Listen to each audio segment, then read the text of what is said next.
Welcome back, you guys. Your boy CK. Hopefully you're enjoying the Madden 22 content. If you are and you haven't subscribed yet, please hit that button. Road to 300k. Today we're bringing back a video from last year when we put the 10 best quarterbacks on the 10 worst teams. Now since then a few things have changed. First, we have a new face in the top 10 quarterbacks, and unfortunately we have a bunch of new faces in the bottom 10 teams. Now I know a lot of you guys play MUT, and sometimes you don't feel like grinding to get the best teams. So if you want to just buy some training or coins or players, head on over to MUTreserve.com. Use my code CK, and not only will you be rich one day, but you'll also get 15% off your order. Straight from the EA.com database, we see that the New York Jets are the very worst team in the entire game and 72 overall. So now they get Patrick Mahomes, the best quarterback in the league, 99 overall, the only guy on the entire team that's a 90 overall or higher, which means the Chiefs are going to have to work with Zach Wilson, the rookie, at quarterback. Now I don't know if I agree with the Panthers being the second worst team, especially when you consider the skill position players they have.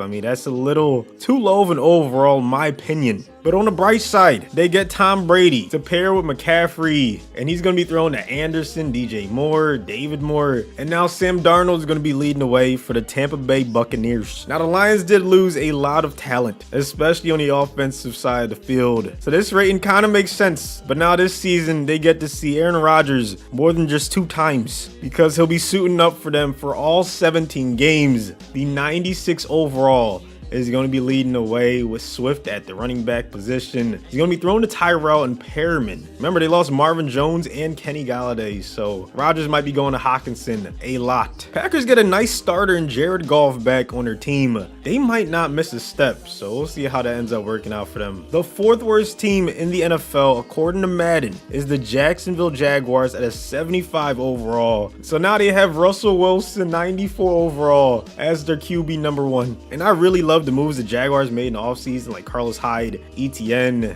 They're the ones that stole Marvin Jones from the Lions, so now they have him and DJ Chark. I think last year the Jaguars were the 2nd worst, if not the worst team, and now they're up to number 4, so that's progress. Meanwhile, the Seahawks get Trevor Lawrence in return, and I think he could definitely do some damage with the supporting cast. We have another division swap when we take a look at the 5th worst team in Madden 22. The Cincinnati Bengals get Lamar Jackson, so now it's him and Joe Mixon in the same backfield, same offense to go along with Boyd Higgins, Jamar Chase, while his old LSU quarterback is now in Baltimore. Joe Burrow stays in the division, but you know, he has a couple different faces to throw to. Now there was a tie for the 6th worst team, the Texans and the Eagles. I know, what are the chances, right? With all the rumors going around, am I the only Eagles fan that does not want Deshaun Watson on the team? Now with all these allegations going on, man, if that's not cleared up, then I don't think we should trade for him. That's just my opinion. But I don't make the rules, at least not in this experiment. He is on Philadelphia, so this is like a video within a video. What if Deshaun Watson was traded to the Eagles? We're about to find out what happens. But instead of the Texans getting Jalen Hurts, they end up getting Josh Allen, the 7th best quarterback in Madden 22. Hey, if he can somehow get this team to the playoffs, we might have to put more respect on his name. And Hurts now ends up in Buffalo. I for one can't wait to see the stats he puts up with Diggs as his number 1 and just a lot of talent at wide receiver. Now the Falcons end up being the 8th worst team in Madden 22. So now they end up with Dak Prescott, the 8th highest overall quarterback in the game. Mike Davis at running back.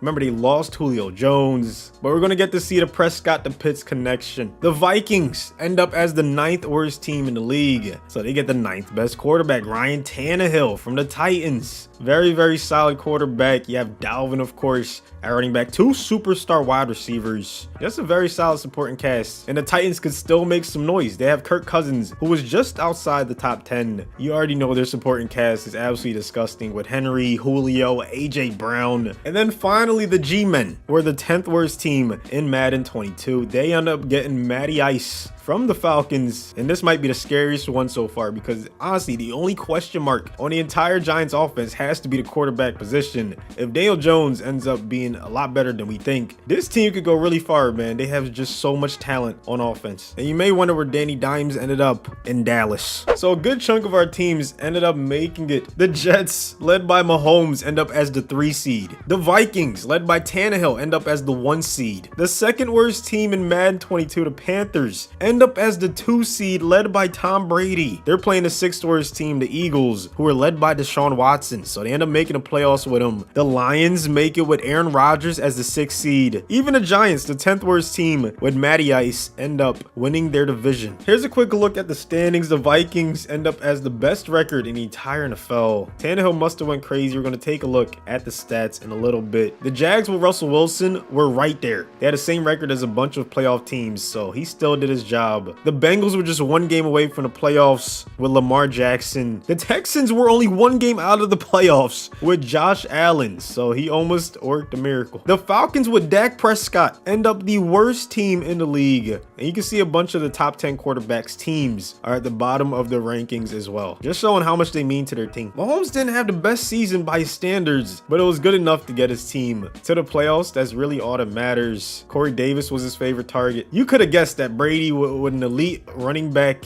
that could catch the ball out of the backfield like McCaffrey would just go absolutely insane, and that's exactly what he did. McCaffrey has been killing in every single simulation I've done in Madden 22. He always gets like close to 3,000 yards total, so I'm guessing he ended up winning MVP. I don't know what happened here with Aaron Rodgers. I expected way more touchdowns than only 23, but maybe that's because Jamal Williams had 15, DeAndre Swift had 11 on the ground. Russell Wilson had a good season. They were so close to making it, man. He definitely did all he could. I thought they would have made it, but you know, 1 game back is not that bad. Lamar had a nice season on the Bengals. 33 touchdowns, 12 interceptions. Joe Mixon had 17 on the ground. Puka had 9. I honestly don't know how they didn't make it to the playoffs. Deshaun Watson threw 21 interceptions. That's the reason why I can't call this a great season, but they end up making the playoffs. I mean, can you really be too mad at his output? Rieger had 14 touchdowns. I was expecting better stats from Josh Allen if he was going to take this team to the playoffs, but yeah, the run game was going crazy. Lindsey, Allen, and Johnson combined for what? Over 20 touchdowns on the ground. I don't know what happened to Dak.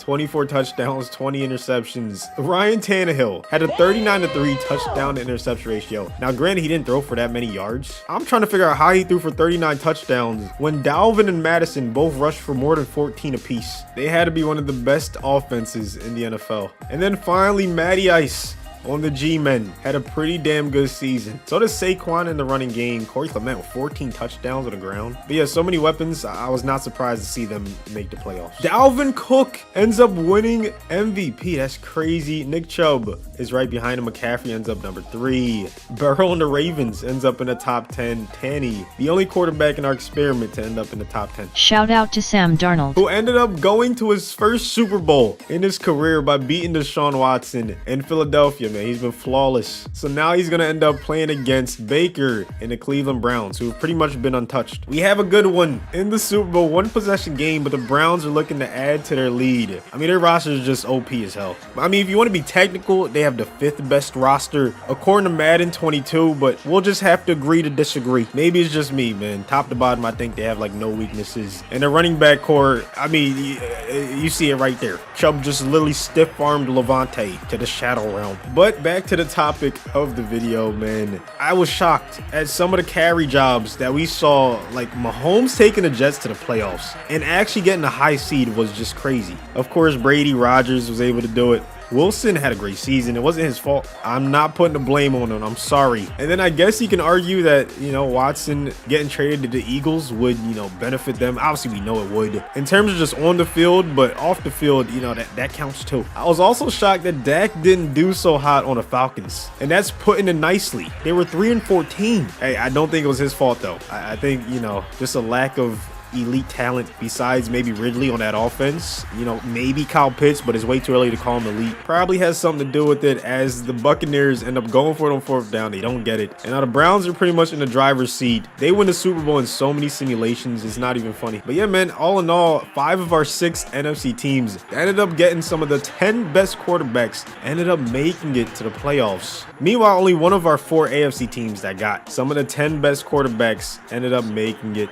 to the playoffs. So I don't know what that means. Does that mean the AFC is tougher? One could argue that, but you could also say who won the last Super Bowl, you know? So y'all let me know your thoughts down below. I think we know who's going to end up winning this Super Bowl. Look how hype Baker's getting on the sideline. That's a nice little feature. Hey, let's give credit where it's due. Madden 22, they tried. They listened to us complain about, you know, the same Super Bowl celebrations over and over. And now I think I've seen maybe 3 to 4 or even 5 different Super Bowl celebrations in just a few days. So there might be even more than that. No, they're not paying me to say this. Okay, I literally promote coin selling. They do not like me. They don't give me the game early or nothing. I'm using EA Play. Okay, I'm just being unbiased. I'm being honest. So far, so good. Thank you so much for watching all the way to the end. Look at Odell on the phone. Bro, what? Come on, yo. I'm not gonna lie, that's pretty sick. Anywho, please go ahead and like the video if you made it all the way to the end. Don't forget to subscribe if you're new around here. We're gonna continue the series, do running backs, wide receivers, and yeah,